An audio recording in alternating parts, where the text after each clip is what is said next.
Horseplosion movie review podcast. I'm Drew, and with me I have Tate. Hey, yo, G-Dog homie bros listening to this. Alright, this is the podcast where we review movies, bad movies, great movies. It doesn't really matter. Whatever you want to hear, we will review it. But at the moment, we're going to be reviewing some of the movies that you can find on the Top 100 Bad Movies list on IMDb. Isn't that right, Tate? It is. And here we're watching number 92 on that list. Yes, as Battlefield Earth. As of the date of recording, because they will change probably by the time you're listening. Depends when you're listening. At the moment, it is number 92 on the Top 100 Bad Movies rating. It has a rating of 2.4 on IMDb, a Metascore of 9 from Metacritic, so that's great. That's beautiful. I'm going to rate this a 10. Okay, so just before... Give me a moment. I'm making an account with IMDb. Okay, so for this film, we are going to spoil it rotten, so there's lots of spoilers. Oh, it's all really spoiled. Yeah, we are going to ruin the entire film. So if you haven't seen it, and you are dying to see it, I advise against it. But if you are dying... I think you should seek help. Yeah, if you're dying to see this film, watch Battlefield Earth, because in about 10 seconds, I am going to read the entire plot. Okay, so here is a plot synopsis. In the year 3000, Earth has been ruled for 1,000 years by the Cyclos, a brutal race of giant humanoid aliens. The remnants of humanity are either enslaved by the Cyclos and used for manual labor, or survive in primitive tribes living in remote areas outside Cyclo control. Johnny Goodboy Tyler, played by Barry Pepper, a member of one such tribe, leaves his home in the Rocky Mountains on a journey of exploration. He joins forces with Carlo, Kim Coates, a hunter, but both men are captured by a Cyclo raiding party and transported to a slave camp at the Cyclo's main base on Earth. A giant dome built over the ruins of Denver, Colorado. We'll get to it. Just guys, I know this is ridiculous, but we'll get there. Yeah. Turl, played by John Travolta, the Cyclo security chief on Earth, has been condemned by his superiors to remain indefinitely at his post on Earth as punishment for an unclear incident involving the senator's daughter. Aided by his deputy, Kerr, played by Forrest Whitaker, Turl devises a plan to buy his way off the planet by making a fortune using human slaves to mine gold in radioactive areas. Cyclos are unable to visit such areas due to the explosive interaction of the gas that they breathe with radionuclide particles. Turl selects Johnny as his foreman for the project and gives him a Cyclo education using a rapid learning machine. Turl gives Johnny a party of slaves and a Cyclo flying shuttle and orders him to go out and find gold. After learning the Cyclo's language, history, and a myriad of other educational forms from the rapid learning machine, Johnny plots a human uprising against the Cyclos. He obtains gold from Fort Knox to satisfy Turl's demands, instead of mining gold as ordered. Johnny and his followers find an abandoned underground US military base with working aircraft, weapons, fuel, and nuclear weapons. They use the base's flight simulators to train themselves in aerial combat. After a week of training, the rebels launch a mass uprising against the Cyclos using Harrier, jump jets, and other weapons. Carlo sacrifices himself to destroy the dome over Denver, and the Cyclos inside suffocate in Earth's atmosphere, which they are unable to breathe. Johnny captures a Cyclo teleportation device and uses it to teleport an atomic bomb to the Cyclo homeworld. The ensuing detonation causes the entire Cyclo atmosphere to explode, wiping out the planet. Kerr and Turl survive on Earth but face different fates. Kerr sides with the victorious humans, while Turl is imprisoned as a hostage within a vault in Fort Knox. The film ends with the humans in control of Earth, but facing an uncertain future. Yeah, Oscar! Give this movie an Oscar! I mean, I'm angry. I watched this movie twice for this podcast, right? I have wasted 4 hours of my life. I'm never getting those 4 hours back. Oh, I think that was 4 hours well spent. I'm not sure. This is an art form. It is an art form. It is joyous. So this sentence is an excerpt from the storyline summary from IMDb. And it says, the Cyclos, led by the seductive and powerful Turl. Played by John Travolta. Ugh. Yes, the seductive and powerful John Travolta. I'm sure the guys out there know what I'm talking about. Yeah. Okay, let's go in chronological order. Oh, I think there was another tagline on the IMDb thing that made me angry. Okay. And it was, prepare to go Cyclo. It's like they're admitting how terrible the name for their race is. No. Like they've taken the word psycho and put an L in it, and here they're just admitting, hey everyone, prepare to go cyclo. I mean, I suppose they couldn't change it because some of you may not know, this film was based on a book written by L. Ron Hubbard, who is that his name? Yes. L. Ron Hubbard. L. Ron Hubbard. Who is the, well, I suppose, creator or the mastermind behind Scientology. Okay, so we open the movie with this kind of, well, we have about, I'd say, at least 30 seconds of credits. In German, for those of you who watched the so I went to the DVD store, and the copy I got was in German. Did you not, like, press the right button on your DVD? Oh, I mean, it had no language options. There was a selection of them, and I just picked one, and it happened to be in German. I'm sure it aided your viewing experience. But it was only the text that was in German. Oh, not even all the text. There were just prologue at the beginning. The Star Wars text scroll at the beginning was in German. Yes, the opening of the film is literally a Star Wars scroll text. Yeah. It explains all about the Ich bin ein Gold and the camp on Earth with the plan to turn cyclo. Well, in my English version, it explained the fact that cyclos have been controlling Earth for about 1,000 years, so we can assume, if this is, because the tagline for this film is Battlefield Earth, a saga of the year 3000, we can assume that they took over the world in 2000. Yes, and with all humans' advanced technology, we couldn't, hold them off at all. Well, they did talk about that. They talk about the fact that all of humanity, they used all their weapons, blah, blah, blah. Well, they didn't, because we have about 100 weapons at the end. But they use all their weapons, but they couldn't hold them off, and they were all wiped out. But somehow, using identical weapons as would have been used in 2000... less trained primitive monkey men yes! were able to take them down. They took over the cyclos. How could... Oh, I'm just angry. I'm still surprised that, the Earth of 2000, their first instinct wasn't just to fire all of their nukes at the planet Cyclo. I know. Well, I suppose Planet Cyclo, we don't know where Planet Cyclo is. Well, it can't be that far away, right? Because they use teleporters, but they would have had to have come to Earth first. Yeah, but to build teleporters. He's a highly advanced alien race called Cyclos. They can do anything. Oh, right. They can do anything. Anything. Their giant foreheads. Yeah, and their stilts. After this awful Star Wars text that we have at the beginning, we open essentially in the middle of exposition, right? Well, no, before then, I like to point out they have this nice big sweeping panorama of mountain ranges, and then they cut to a place which is clearly not that mountain range. It's somewhere completely different. Sand. Into the middle of exposition. I rewound because I thought I'd missed a scene. Because they're immediately starting talking about people who aren't here and family who's dead. It felt like I'd missed something, but I hadn't. There's all these people who we don't know and we never know. It's ridiculous. I mean, we're thrust into the middle of exposition, right? Our main character's off, and he's come back trying to get some medicine for his father, okay? And 1 minute and 30 seconds into the movie, his father is dead off screen. What is the point of having his father there? It doesn't give him any pathos for the film. It doesn't play into anything. I don't understand. And, of course, he's so distraught by this, he yells no into the heavens, except he's completely expressionless while he does it. No. He has his mouth open for a while, and so there's like, I'm not even sure if on set he said no. I think he recorded it later. Barry Pepper, who plays our eponymous hero, whose name you'll probably never know. Johnny something or other. We don't know. Johnny, good boy. I had no idea of his name throughout this entire film.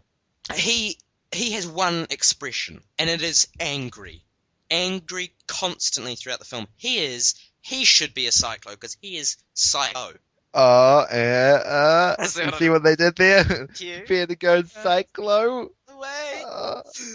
But there was a really good I don't know where I read it, but I read it somewhere. The person who should have got Best Actor for this film is Barry Pepper's nostrils, because they are flaring. Oh, They are man. they're doing something else, eh? That or John Travolta's weird chin beard. Okay, so we're thrust into exposition. Okay, his father's dead, and then I can't tell after that he's burying him or he's just like throwing a rock somewhere. I can't really tell. Who knows? Maybe The Rock was his father. Maybe. It did have a stunt double in the credit. Did it? Yeah, there was a stunt double listed for Rock, which may be a person's name, maybe just a rock. Okay, we're introduced to an entire tribe of people that all bar one woman who is, I suppose, the main character's lover. We never see them again, ever. No. Well, oh no. Oh no, wait, we don't. No. No, they're all gone. There's this kind of tribal leader who I think might be related to the woman, the love interest, but I can't tell. I mean, No, she has some connection to the mother well, of the okay, guy so whose the woman- father died. Let's just go back a bit. First, we find out that these are primitive men who are, well, they're not primitive because they're in the year 3000, but they are essentially reduced to primitive men, cavemen, who have turned they've been forced out by what they call a demon, who at this point we assume is the Cyclos. Well, they are, but we assume at this point they're the Cyclos because we know that they are part of You know, we need to prepare to go Cyclo. there is this god, and they think that there are gods, but that never pays off at any point. It's never explained to us why because, look, I understand that maybe in 1,000 years, because they've been reduced to the outskirts of the world, that they may decrease in intelligence. But we're assuming that these are descendants of the humans that were there in 2000, correct? Yeah. That means that they can still write. They can still. That means that at that time they could still. They still know what cake is. Well, After 1,000 years, they have this- retained their knowledge of cake. in this film, they know what cake is, but they don't know so much of the things that we already knew. Surely that would be passed down from generation to generation. Surely, instead of remembering what cake is for 1,000 years, they would remember what the stars are. They don't know what stars are. That annoyed me. They think that stars are like gods in the sky that are coming to save them. But then for some reason, our main character doesn't believe in these gods. We have no explanation why. We have no understanding of this character and why he doesn't believe in these things or why he doesn't want to be part of this tribe. We don't understand. The very fact that he doesn't believe only really has significance twice in the Twice. movie. Twice. And one of them is completely ridiculous. He is a greener, and so we assume that's some kind of medicine man or gardener or something. What is a I had no idea. I didn't realize he was called a greener. I just heard no. They use green. in this scene. They use greener as a derogatory term. Yeah, well, it never comes up again, so I'm just completely. But it's his job, and I don't understand what significance this has within the film. He doesn't do anything with gardening or anything that's green particularly. Maybe he has a special breed of like mold that just grows on him, It's like and everyone sort of like athlete's foot, but green. yeah. And so back in high school in his tribe, he people saw him in his mold, and he thought it was just normal. Like everyone had mold. Yeah. They saw him, and then they called him Greener for life. No, but I think it's his job. Maybe But- it's but it's not his last name, because according to IMDb, his last name's like Good Boy or something. No, that's his middle name. I don't even care. I really don't care about this character at all. And that is one of the major problems in this film. I don't care about the main character. We don't even know who he is. I Like, didn't he has- know his name until someone said Johnny about an hour and a half the way through the film. Like even then, and then he's got his love interest, and you see the two of them having dialogue where it's like, "Oh, I know you're more capable than 10 men, but really, movie? How about you show? I know. Don't tell." Pointless. It doesn't have any ramifications in the film. It doesn't matter. Don't say it. This is the point where we should be getting all the information that we need for this film. It's called exposition. But guess what? We get a bunch of pointless stuff that we don't need to know about. So he's about to... Can we take a moment to talk about a demon, a monster, a beast? Yeah. Yeah. He has a big scream, our main character has a big rant. Have you ever seen a demon, monster, beast? It's irrelevant. All it does is... to tell us about as a character or something? I don't know. What we're to assume here is that he doesn't think that beasts exist. I think that this character thinks that they're just out in the middle of nowhere from their own volition. They are choosing to be out there. They could be anywhere in the world, is what he thinks, I reckon, at this point. Oh, I see. Maybe, who was the guy who did this movie? Well, he had a deep understanding of the Johnny character, the equivalent of Shakespeare. It's still pointless and stupid. What I have to do, because they don't give us any motives, they don't give us any information about these characters, I have to make it up myself. And so that's what I am inferring for this bit. I'm assuming he's crazy. Right. I'm assuming he's gone cyclo. So now, for some reason, it's not at all clear why. He leaves the tribe, and his girlfriend, wife, or whatever, his wife-to-be, I suppose. That random chick. Yeah, that random chick. Who's clearly not that into him. I mean, at the end, he's like, I've got to do something for our children. And she's like, what? Yeah. Sorry, we're not even married yet, buddy. Just chill out. Best pickup line, he goes out to this girl and he basically says, have my children. He does. No, she gives him some necklace that his dead mother gave to her. So now, both his parents are dead, we've never met them before, and they never come back again. Why couldn't...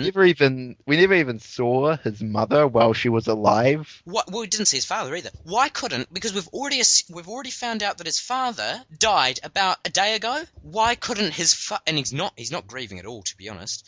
Why couldn't his father have given this necklace to her then? Well, that would break the mystique of his father. His father could be anyone. Maybe it could be Turl. No. Maybe that's the plot twist. His father is Turl, and that's why he's so intelligent. Did you ever think of that? Would you put it past this movie? Well, that's true. We are assuming that they have good writers for this. There is a precedent in this movie for the writers being completely stupid. So he goes off on his trek to the outside of this tribe, and he visits this kind of... I think it's supposed to be a miniature golf course from 1,000 years ago. That's just... Except everything's big. I know. Like giant golf balls. There would definitely have been trees that would have grown over this place. Over 1,000 years, it probably would be gone. Yeah, I would imagine so. I would imagine it wouldn't exist anymore. I doubt anything humans have made would last for another 1,000 years. Well, like modern day humans, like the pyramids would still be around, but anything else would just be gone. Well, okay, so then we're introduced to two new characters. Some fat guy that is only in there for 10 minutes, so it doesn't matter. And I think his name's Carlos, played by Kim Coates. Now... Who knows who these characters are? I don't know most of their names, to be honest. There's the guy who dropped the bomb, the guy who crashed into the dome, main character guy. There was that old guy who, died quickly. There was Turl. There was Curl. There was Churl, and there was and there's Cyclo Babe. That's true. There's Cyclo Babe. Okay, so he's off there, and we meet these people, and for some reason, they haven't spoken to each other. Immediately, they know that he doesn't believe in these gods. I don't know why. You can tell he was wearing his "I don't believe in gods" badge. That's true. That his mother gave to his girlfriend before she died. What really angers me about this is, for the first 25 minutes of this film, right, it's reliant on the fact that, are these gods real or are they not? Are you a non-believer or are you a believer? After 25 minutes of the film, it is dropped. There is no more talk of gods. There is no more talk of any of this. It's irrelevant. Oh, it is.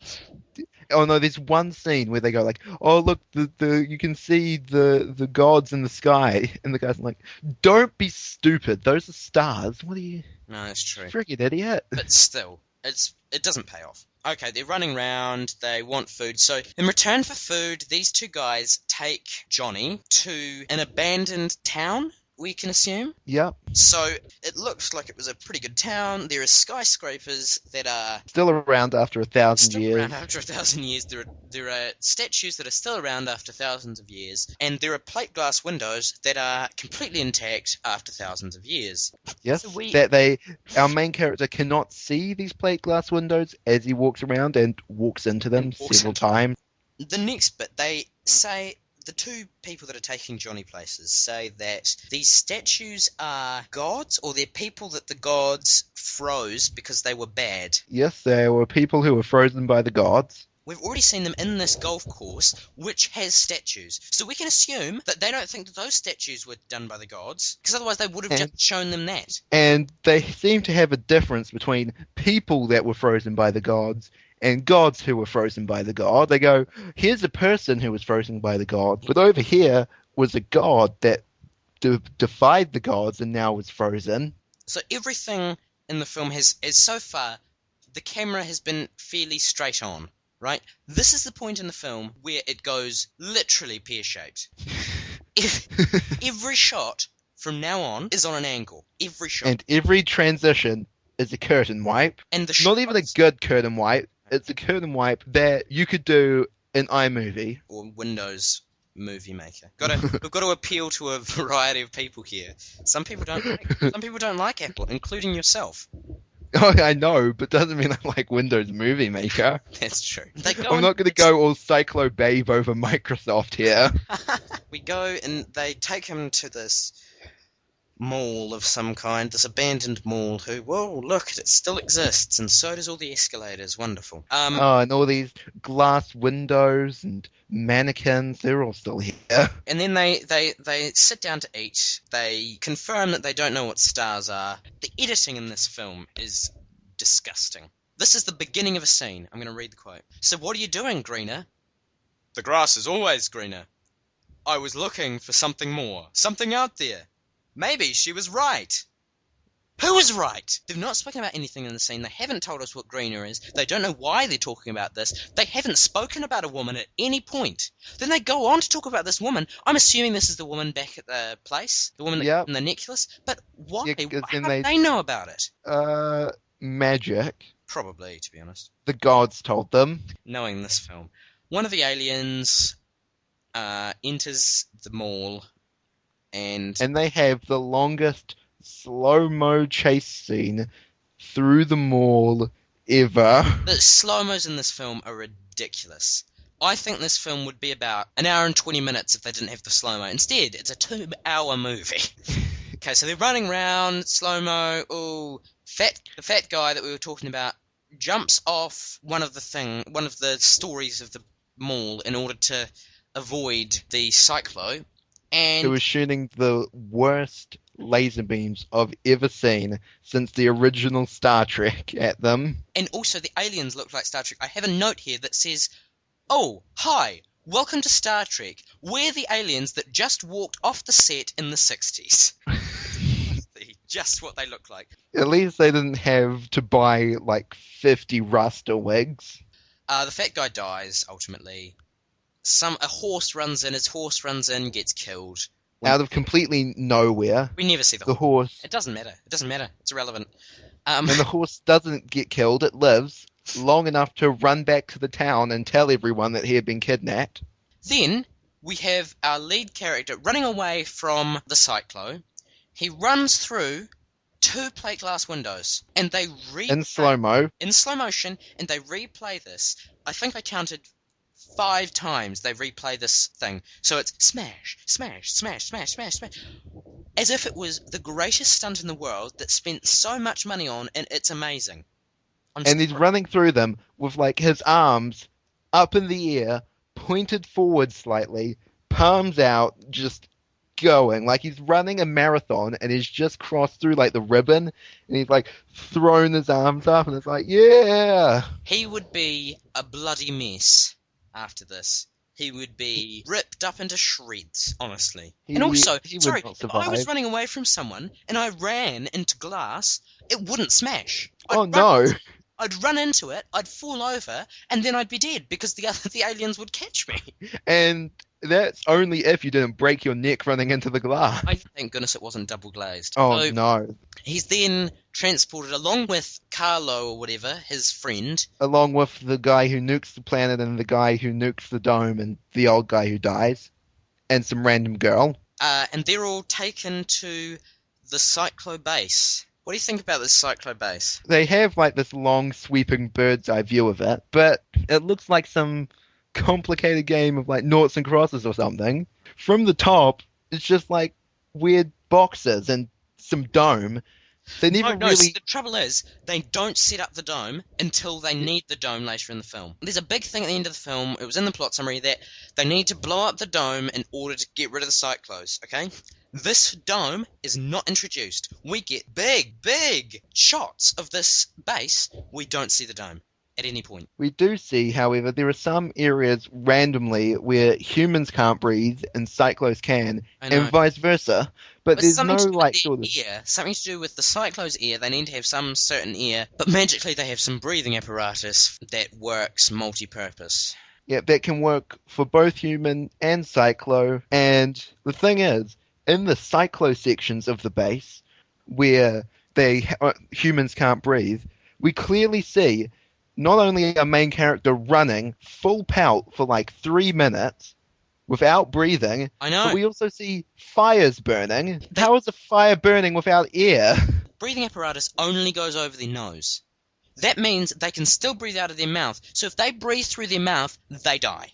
What are you, a mouth breather? What kind of weirdo breathes through their mouth? So they're just kind of really just faffing around, aren't they? There, I have a bunch of things that are just like complaining about the science of it. There's no point going into it because let's be honest, there's no logic in this film. No, there's not. There is a slow-mo scene of them getting hosed down. I know, as if showers are disgusting to them. Highly intense, action-packed moments. Well, clearly, they're quite used to grooming and hygiene because everyone has a perfect beard. Some people are clean-shaven in this film. Yeah. How are they clean-shaven? They don't shave. They are primitive humans. There are clean-shaven and people with manicured beards in this film. Even the Cyclones shave less than the humans with all their advanced technology. The main character doesn't even have stubble. He gets a ponytail at one point. I know. He does his hair into a ponytail. Hair does change, like, lengths between scenes. Oh, why? L. Hubbard. Oh. Well, it's not really his fault, is it? Well, I mean, I haven't read the book. It still could be, like, as equally bad. Yeah. He's imprisoned and he's running around. And there's lots of stuff in the prison that is literally of no consequence and we don't care about. There's a discussion about, the dogs must be the superior race. Oh, okay, let's just get to the Cyclos. So we have Turl, played by John Travolta, and I think his name is Kerr? Yep, Kerr. Played by Forrest Whitaker, who is head of security and assistant head of security. So Turl is just, I mean, John Travolta acting is abysmal. He is the best in this movie. But his acting is shocking. He is the only thing worthwhile in this film. Thanks to a character called Zeet, who, again, never turns up again. We find out that John Travolta did something with the senator's wife back on Cyclo, daughter or something, and he's now... Senator's sons, cousins, brothers, uncles, sisters, dogs, wife's owner. And the dog. Right. So Turl, head of security, he's something else. He's tired of being on Earth, which is like them, is to them worse than hell. Somehow the Cyclos have a Judeo-Christian view of the afterlife and know what hell is. And they have so many references to human things. We know that Cyclos are actually talking another language. They're not talking English, but thankfully for this film, they're being translated for us, right? And sometimes they also cannot understand English. Yet they have these interplays with each other that seem like they understand each other. It's weird because sometimes the movie goes from we're listening to the Cyclos talk in English. I know, to them talking. Other times they're talking in Cyclo. And then there's one character that can talk both English and Cyclo, and you're never quite sure which one he's talking. Don't you love the fact that John Travolta's voice, when he's speaking in Cyclo, it's really low. Oh, and then he goes to English, so it's like, hello! Like, they do these transitions where he's talking in Cyclo, and then it changes into English, so it's all like, you want lunch? Lunch? I think this is my favourite line in the entire film. Zeet, who is, as I said, this guy who's coming down to tell him that he's staying on Earth for ages, says this. I'll change my voice. First, I'm going to be Terrell. It is a pleasure to see you, Your Excellency, and I would be honoured to expedite your clearance through security. Please, call me Zeet. Does all of Earth look like this? Oh, I'm afraid so, sir. Pathetic. All the green and the blue sky. They told me this planet was ugly, but this has to be one of the ugliest crap holes in the entire universe. Whoa, harsh language there. That hurts, doesn't it? It makes me feel bad about my planet. Okay, I think we just need to, because there is so much shenanigans in here, so we find out that, through this line here, that's why we decided not to keep you here for another 5 cycles, blah, blah, blah, blah, blah. We've decided to keep you here another 50 cycles, with endless options for renewal, with endless options for renewal. It echoes for so long, that's why we did that. Yeah, the entire conversation has echoes in it. It's either silent or there are echoes. There is no sort of middle ground where they're talking normally. They have to go through some demented filter. So let's get to the meat of this. Turl wants to get... He thinks that if he gets enough money, he'll be able to get off Earth. And so he decides that by getting them what they call man animals, which are the humans... Why are they calling them man animals, right? If man obviously comes from human, and animal is an animal, why don't they just call them human if they're going to call them man animal? Because it's not like the Cyclos have a term for human, which is just saying this animal is in the shape of a human. Well, maybe because we invented the term human. Maybe if we translate it to Cyclo, it would be like Cyclo animal, because Cyclos are humanoid. They're meant to be like giant, but they're not really that much taller. It's just like someone on high heels. And they can get drunk off something. Off like pus. Yeah, that was a big question for me, is how are they getting drunk? What are they drinking? Why do they have bars? Okay, so Terrell is getting the humans to mine for him, but the way that he has to do it is to make sure that there is a human that can understand their language. So what he decides to do is to teach a person, well, man animal, who has been the most uncooperative person out of the entire of the man animals, has tried to escape on multiple counts. Killed several people. He decides to give this person the power to understand everything they're doing. Teach him to fly the spaceship. Teach him to operate their weapons and their tools. And can I just talk about this? Okay, they have this learning machine, and it starts off with this other alien, and it's like, it's a hologram, I think, and it says, "Hello, I'm sorry for my impertinence, but we are not as good as the Cyclos, but I am teaching you things." At this point, we have no idea what language it's speaking. I think it's English, because it's like a language bot, but apparently it's a knowledge bot or something.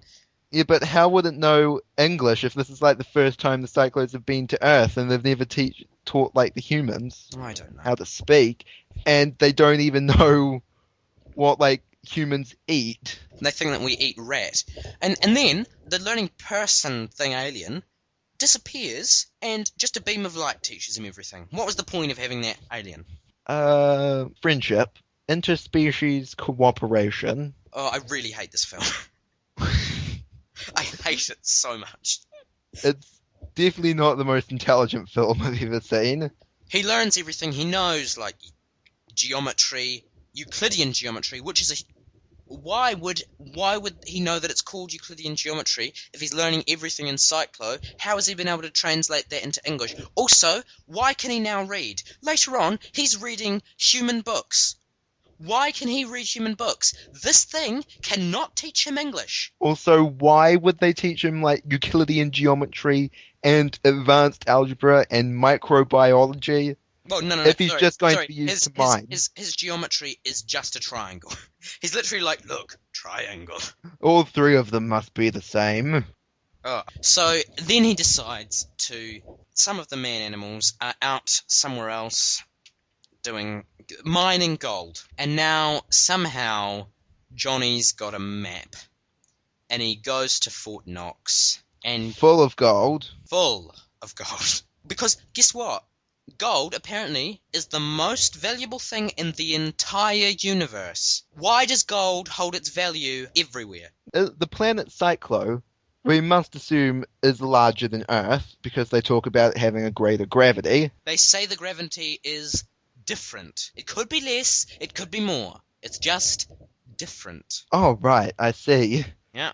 Maybe that's why their planet is so much smaller, they have no gold, and so they need it. They've decided to completely ignore all the gold that's already made, and they'll just mine it. Turl, although he comments on how did you make this gold that we told you to mine into bars? They make it into bars! They get bars of gold. How did they not expect him to go, what the hell is this? Even when they say, oh, we just smelted it for you. How? They had no means of smelting or refining gold.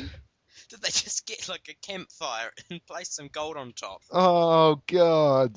That pleases Turl, and he just pretty much just stuffs off for about half an hour. He's packing gold into like a coffin or something of someone who died, like a severed head in a box somewhere for some reason. As we don't know who died. It may have been the bartender. They haven't done the bartender thing yet. Oh, right. Bartender thing doesn't happen for at least another half hour. Oh, God. And then they go to Fort Knox, and they also find planes? Yeah, planes and tanks and missiles and guns and nuclear bombs. Everyone to fly planes. Don't be so stupid. This film actually treats the viewer as if they have a mental deficiency. Like, oh, it's a flight simulator. It must teach you to fly a plane. No, I'm pretty sure... only had enough time to be on it for about 10 minutes, and they know exactly how to fly every plane and do really complicated maneuvers that I don't think planes can do, and bomb all of the bad guys. All of them. Not to mention, I'm fairly sure flight simulators are designed for the purpose of people who already know how to fly a plane, not for those who don't. I know. But, I mean, I'm not an expert, so you out there, go on a flight simulator and you tell us. So, unless, of course, you liked Battlefield Earth, in which case, get out of my sight. I don't think you should be allowed to have the internet. I don't think you should be allowed to have opinions, because clearly you can't be trusted. Get to people who like Battlefield Earth later. We get all this, I mean, through complete happenstance, they managed to come up with a way to take over the Cyclos. Okay, so we're just going to skip to when they're actually putting this plan into place. They've got bombs, which, by the way, would have degraded over time and would not be usable. They've got planes, which, by the way, would not be usable. They've got fuel, which, by the way, has a shelf life of about 4 years, which would not be usable. And, okay, so they're running around, they're doing all this, and guess what? They have guns that have not been cleaned for 1,000 years. We've established at the beginning of this film that humans, using all of their weapons, couldn't win against the Cyclos. All of the highly trained American soldiers, all of the United States of Russia, all Canadian military, or no one. And these idiots win. They win.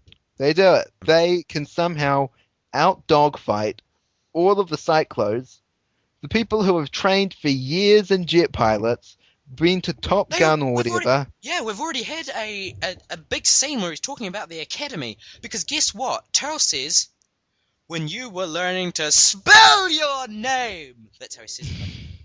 Yes, he does. I was conquering galaxies.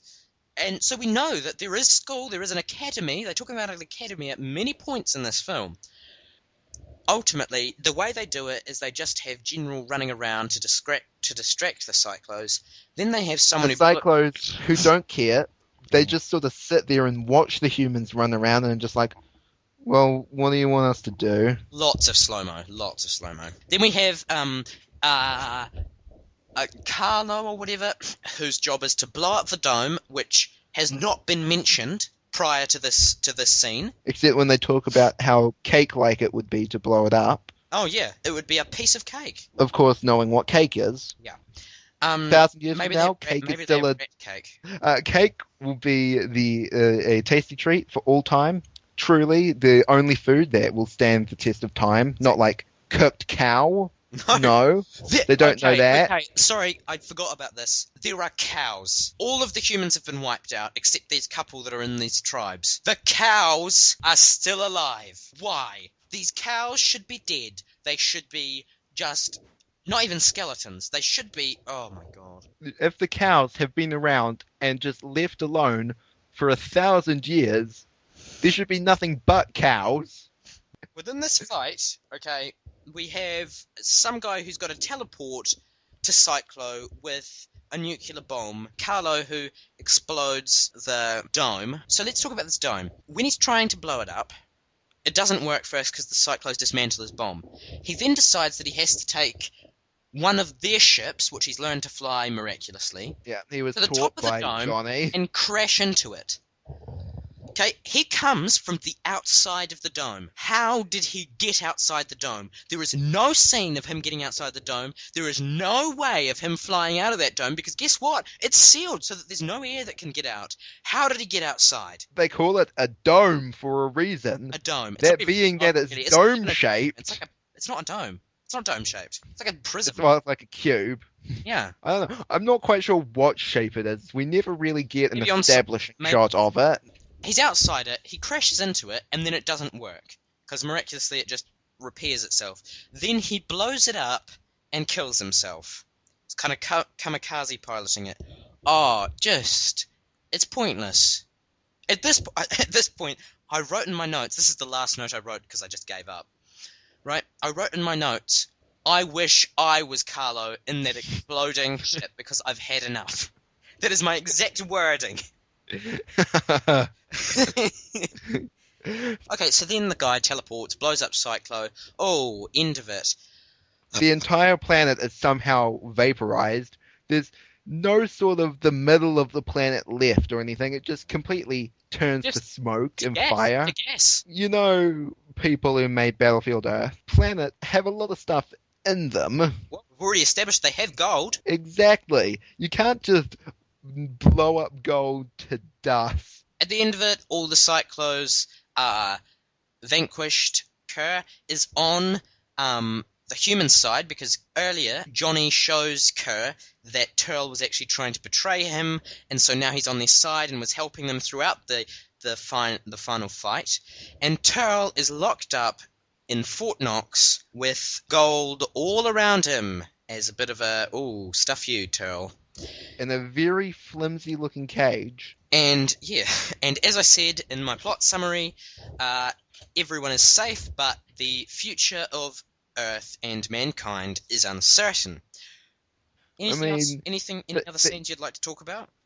Can we spend a moment to talk about how big the female Cyclo's foreheads are? Oh, we haven't talked about the female Cyclos. Okay. So really, the only female Cyclo we meet is one called like Trek or Cheryl. Cheryl or something.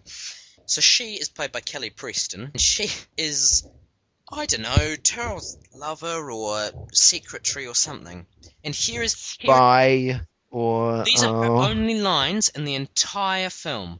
So for this, I will play Terrell and Kerr. You play Chirk, alright? Okay. Here you go. Kerr, I'd like you to meet Chirk. She's His soon-to-be newly acquired secretary. Yes. Really? She's stupid enough not to be a menace, good-looking enough to be decorative. She gets drunk with economical speed, and has other advantages. Then tongue sound. Chirk extends her very long tongue. It's enormous. Enormous. Like, imagine Kiss times 10. There's no way to describe it. And we don't Okay, know what they imagine. have this tongue for. It just seems like a blatant sexual joke that they just wanted to put in there. But they didn't really spend the time thinking it through. I know. And they've got massive foreheads. Everyone has massive foreheads in this film. Massive, triangular, pointy foreheads. And another problem with the Cyclos is it seems to be that they don't notice when they lose limbs. So at one point, Forrest Whitaker gets his hand shot off by Terrell. Just looks at it as if, oh no, my hand's off now, is it? Then, when at the end, Terrell gets his arm blown off by a bomb that was supposed to kill a woman earlier on. Blow her head off. And he does not notice. He does not scream. He just looks at it like, oh well, I just don't have an arm now. He sort of like puts his hand up to it and is like, oh, I needed that. Yeah. Oh. We probably should talk about the money problems that this film had. So the film cost $44 million to make. It made $30 million, so it already lost $14 million. But when the film was being made, the producers told the studio that it was going to be worth $75 million.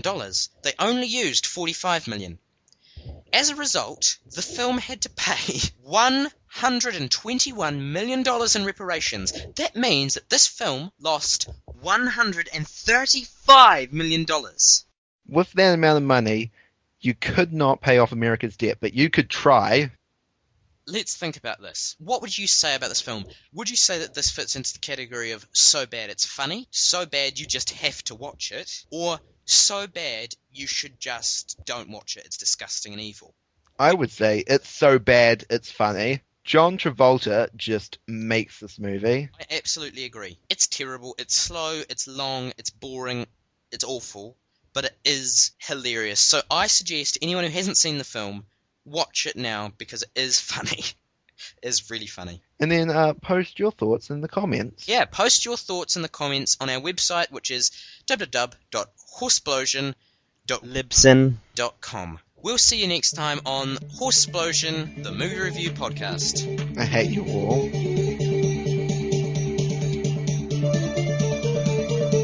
This has been a production of Horseplosion Media. Hello, and what are we called again? Horseplosion. Horseplosion. Horseplosion.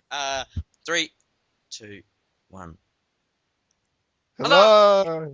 You said one. I was going to open it, and then as soon as I tried to say hello, I thought you were waiting for like me to do something. I heard like the one. No, I just wanted a minute of silence so I could edit it well. Edited it. Okay. You shouldn't have said one. Shut up. I just wanted a moment. So just, I'll say. It would have been. It would have been like a two. Shut up. I'll do 3, 2, 1. Then I'll bring a. Then I will I'll have a moment of shut up. I'll have a moment of silence. Then I will say hello, introduce us, and we'll continue. Is that clear? And it's clear. Oh, okay. I need a minute to recover. Yeah. I think we're going to have a bloopers reel at the end. Yeah. Just this whole conversation, I hope you have it recorded. Hold on, I'd like to read the storyline here from IMDb, which includes the quote. No, I'm in the middle of this. I'm in the middle of No, hold on. I Do it have at the to. end. No. This is too good. Wait These till I finish cyclones plot are... No, stop. Wait till I've finished my plot synopsis, and then you can do it. No, I need to read this now. Why? It needs to be done. It doesn't. I'm literally in the middle of this. I'm going to have to edit it out and put it afterwards anyway. No, it's fine. We're doing it at the end. After this plot synopsis. No, just You one can read sentence. After One this, I sentence that know, needs to be... I know it's one sentence, but after this plot synopsis, you can read this one sentence, okay? Is that clear? Okay, you have my permission to go on. Over the ruins of Denver, Colorado. That's going in the bloopers. Right. Terrell, played by John... Shut up. Try to do this. Cyclones are unable to visit such areas due to the explosive interaction of the gas that they breathe with... Just a minute. I'm going to say that again. Terrell selects... Oh, I'm going to read it. Cyclones are unable to visit such areas due to the explosive interaction of the gas they breathe with Radionuclide. I'm going to say radionuclide. Radionuclide. Is this? Hold on, I'm googling this. I'm going to see if this is a word. It doesn't exist. I bet you it doesn't exist. Okay. A radionuclide or radioactive nuclide is an atom with an unstable nucleus. Do you have like a phonetically spelling there? No. It's not like an entry on dictionary.com. It's just radionuclide. There we go. Okay, I'm going to continue. Well, I mean, cake is always going to be a tasty treat that will last the civilization the most. Can we start that again? Yep. Hold on. Okay, let me think about it. Cake. Okay, Cows should be the dominant race. So within and all the dogs are gone. So cows and rats. I keep trying to get a sentence in, and as soon as I start, you talk about cows. This is an important issue. So I'm doing the cows and the rats. Go to our website. Go to our website, which is listed in the description. Go to our website, which is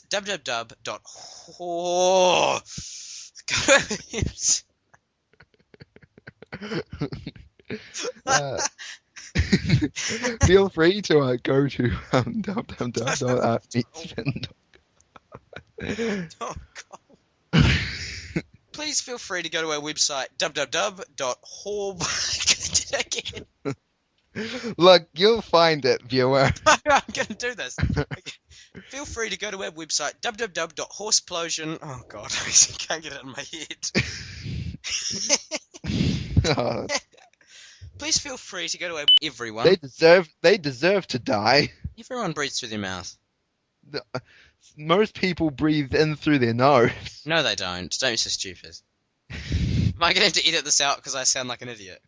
No, I think this is something that should be left in. What? You freaking mouth breather. I breathe through my mouth. Actually, no, I just kind of interchange. Well, it's automatic. You don't have a choice. No, but I automatically breathe through my mouth. Your brain subconsciously picks an orifice and you go. Why am I'm breathing through my mouth right now. Why? This is not. I remember at preschool, the teachers taught us to breathe through the nose.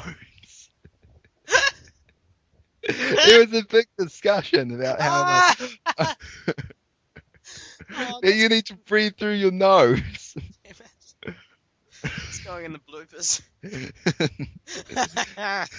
I've been breathing through my mouth my entire life. Clearly your preschool teacher didn't do a good job of teaching you the correct way to breathe. I just...